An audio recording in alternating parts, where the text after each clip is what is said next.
right, here we go, and we'll do the slate again. And the 3, worst that 2, can 1. happen is just you got nothing. Well, yeah.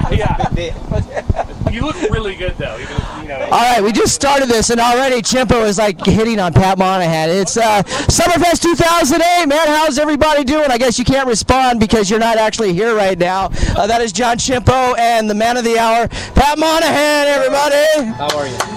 Man. right on. One of the funnest times I had recently, or I should say of all time in Studio B, was you came by, I don't know, what it was about 2 months ago, you probably with your schedule, you don't even know, and hung out with us live in Studio B. You're out promoting Last of Seven, your album. How you doing, man? Good. I think it was a little bit earlier than 2 months ago because it was still cold, and now it's really beautiful and warm. But yeah, I was out. Because Two Ways to Say Goodbye was the single of the hour, and so now I'm back to hang out more. And this is the 10-year anniversary, like we talked last time. Oh, wow, yeah. 10-year anniversary. Train was here for the first ever Summerfest. Very first Summerfest. I haven't changed a bit, have No, I? you have not. I was going to say that concealer, is that what they call the makeup, is working well? Actually, they call it plastic surgery. Plastic surgery. See, you can afford that now. Now, how's the hair holding up today? Because on a heat day like this, a hot day like this. So far, so good. Just don't touch it.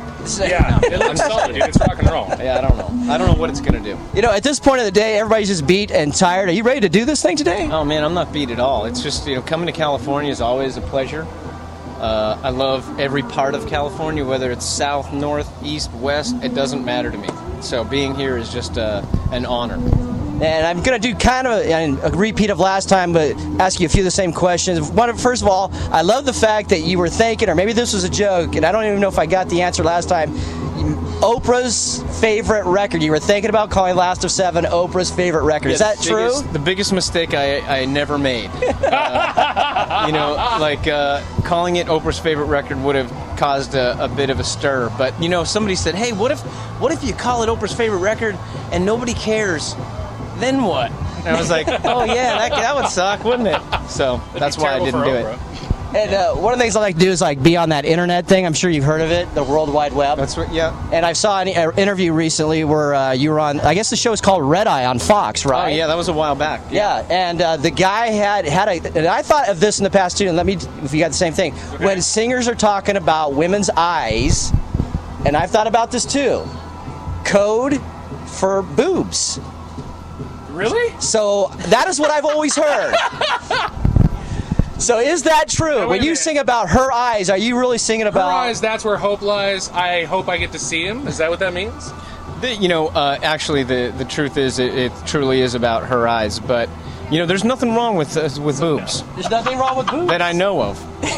I don't know that there's any problem with them. I actually have a question along those lines. Okay. And mine was this. I was listening to Meet Virginia the other day. Yeah. And I remembered something that I thought of a couple years ago. Is it about states? Meet Virginia? Yeah. No, because here's my really. whole thought. Her brother is a fine mediator, president, and I'm like, Washington, D.C., Virginia. Right. At the time I was, when we were writing that first album, I did end up writing a song about states. It's called Idaho, and it was about what if an earthquake hit the U.S. and all of the outside states fell?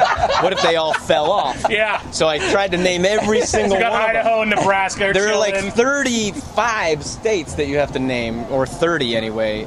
So I tried to get them all in the whole song, and then that's why it was like. So I guess I'm moving to Idaho. It's safe, Right. That was my state song. Fallen to the sea. And I've always wondered that, once you reach that certain point of fame, and you've got it now, where you just go out on stage, you can pretty much just do anything. I think people are going to react at this point. Don't you think? I don't think so. You really? I know what you're saying. You still got to put on a show or whatever. But I'm almost certain that you could just go on stage and just make up a song, and people will be like, "Oh yeah, I know," and they'd be trying to sing it back to you. Maybe. I don't know. Can we do that today? Yes. Well, I planned on doing that. You stole my thing, but I think really people just still want something great. They want to hear something really different and really cool, and whether it's a great lyric or a great guitar hook. So I don't think that's changed much. I think maybe it's even more that way with the internet and how many bands and how many songs people can have access to. Exactly. That it's really got to be a special little phrase or hook or something to make you want to listen to it again and again and again, which is a really, it's not easy. Ask guys who make movies and things, seeing trying to get people to go see their movie as opposed to another movie is a big issue. It's a big deal. And we discussed this last time you were here, and obviously no secret, yeah, the ladies love you here. No matter where you're at, the ladies love you. What can I say? It's the lyrics. I mean, say how you do it. You could take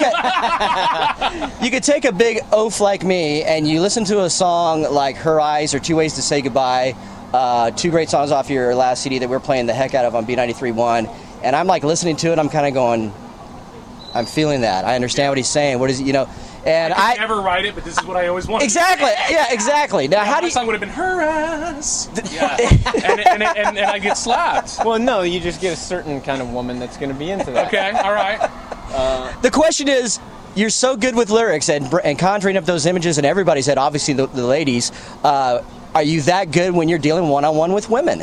I mean, obviously we're just the one now, but you know, I don't know. I think I have a pretty privileged life, and you know, even when I was a kid, nobody thinks of themselves as a privileged child. Yeah. I think every kid is like, dude, well, come on, I don't get the thing, or how come I never go here, or my friends always.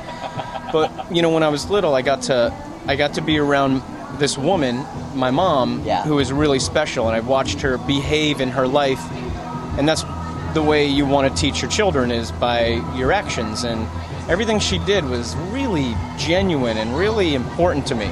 And so I guess I'll spend the rest of my life paying tribute to that.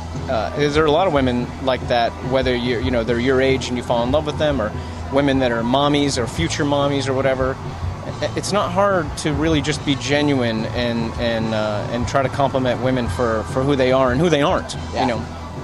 All right, well, Pat Monahan, we don't want to keep hearing you further because I know that you're going to get ready to jump on stage. Question everybody's asking, though, we love Last of Seven, the Pat Monahan solo thing that's going on right now. But we love you in Train. You going to jump back with those guys soon? Train will have a record out. I'm thinking it'll be sometime between Thursday and January 31st. So, you know, the goal is we've written some really cool, great songs. We're all super excited to be back at it.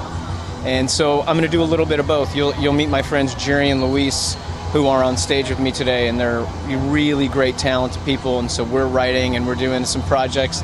I'm just trying to be...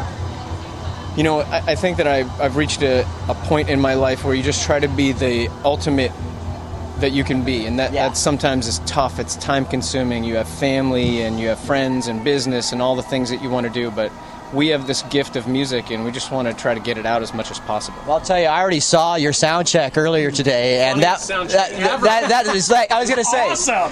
I love when you get a sound check that's like right up there like that. That is right up there. Cool. That sets the par. I don't even know what it sets the standard for the rest of the day. And I should do what Dave Matthews does. Like, they don't let people watch their sound checks. Really? I should just be like, no. Get out. I would love that if just like the first 5 minutes on stage you were just like a total jerk. Yeah, whatever. Show me yours, baby. I don't think they're mean about it at all. But they do a lot of really cool stuff. Anyway, so but yeah, it'll be a lot of fun today. All right, Pat Monahan of Train. Once again, thanks a lot, brother, for coming out. I'm sorry we weren't a very good interview, but we love having you here. The worst interview ever. Thank you. You know, something to be proud about. I thought the last interview I did was the worst, but I was horrible. I was horrible. No, it was. Okay, this was. And this is just worse. Okay. Pat Monahan of Train.